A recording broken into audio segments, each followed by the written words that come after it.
Hi, this is Luis Gomez from Spain. We are in our last lesson, and today I want to look at LFO, the low frequency oscillator.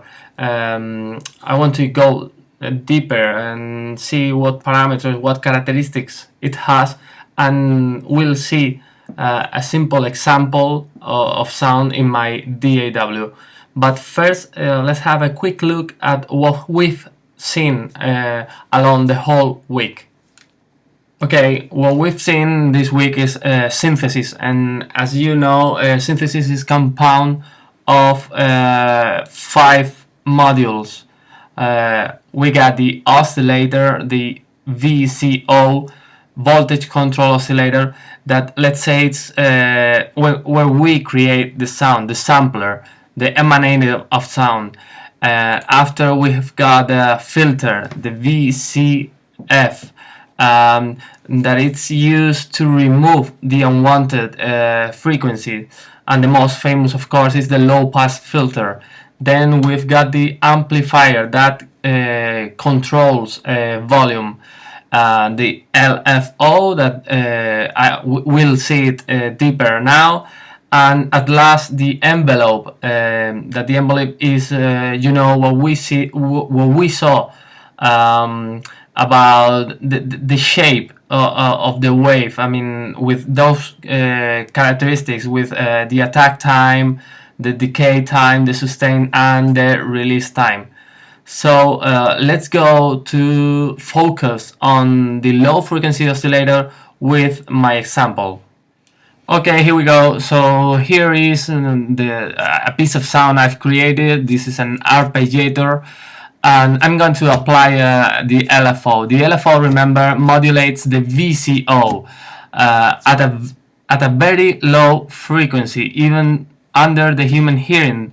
But so it's funny. You will question why is the purpose of it if we can't hear it, and the answer to that is that it let us controls other parameters, like for example vibrato is the most common. So let's hear my music. It's quite epic music, focus on trance music, dance music. Let's hear it.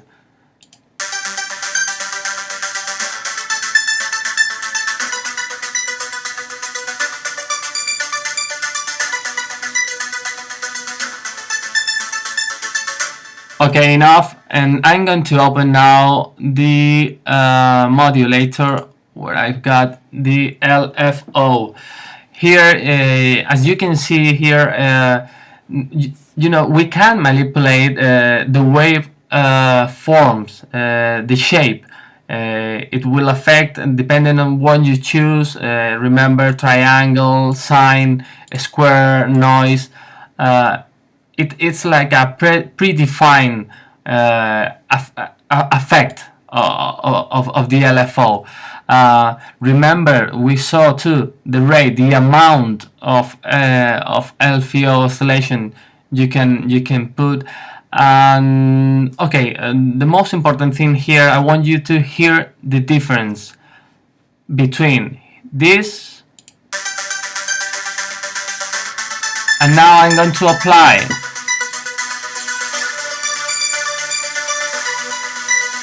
We can see here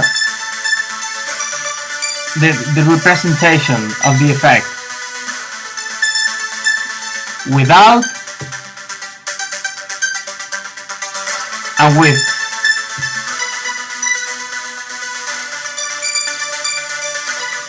I mean, I think the effect is very, very simple but very clear. I mean, what it does, it makes the sound wider. It's like the sound drags along the time, over time, and it's an effect very useful for dance music and I suppose for all kind too, but for dance music specifically, it's quite a good effect. Okay, so that was the lesson for today. Maybe the reflection is that the low frequency oscillator is something really important. Maybe because I'm very into dance music, it's of course very important for dance music, maybe other styles too. And as you have seen with the simple example, what the effect that causes. So I just wanted to thank you. This is the last lesson.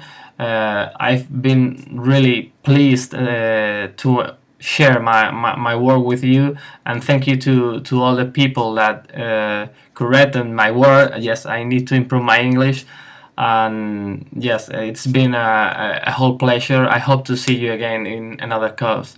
Thank you very much. Bye.